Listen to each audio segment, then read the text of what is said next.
പാക് ഭീകരർക്കെതിരായ പോരാട്ടം ശക്തമാക്കി ഇന്ത്യൻ സൈന്യം. ബന്ദിപ്പോരയിൽ ലഷ്കർ കമാൻഡർ അൽതാഫ് ലല്ലിയെ വധിച്ചു.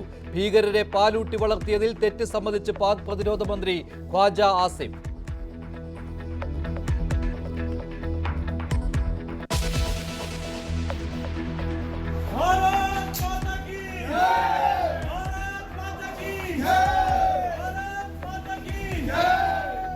പാക് ഭീകരതയ്ക്കെതിരെ കശ്മീരിൽ ജനരോഷം. പഹൽഗാം ആക്രമണത്തിൽ പങ്കെടുത്ത 2 ഭീകരരുടെ വീടുകൾ പ്രാദേശിക ഭരണകൂടം തകർത്തു. സ്ഫോടക വസ്തു ഉപയോഗിച്ച് തകർത്തത് ആസിഫ് ഷെയ്ഖിന്റെയും ആദിൽ ഹുസൈന്റെയും വീടുകൾ.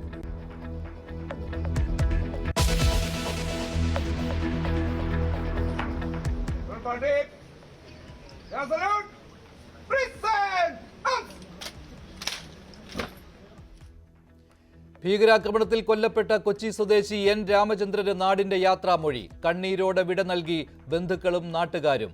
അന്ത്യാഞ്ജലി അർപ്പിച്ച് ഗവർണറും മന്ത്രിമാരും ജനപ്രതിനിധികളും.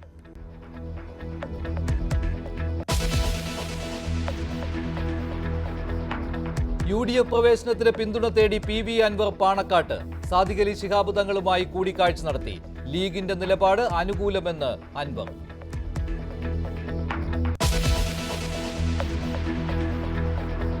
കാലം ചെയ്ത ഫ്രാൻസിസ് മാർപ്പാപ്പയുടെ സംസ്കാരം നാളെ. ചടങ്ങിൽ പങ്കെടുക്കാൻ രാഷ്ട്രപതി വത്തിക്കാനിലേക്ക്. പോപ്പിന് അന്ത്യയാത്രയേകാൻ വിശ്വാസികളുടെ പ്രവാഹം.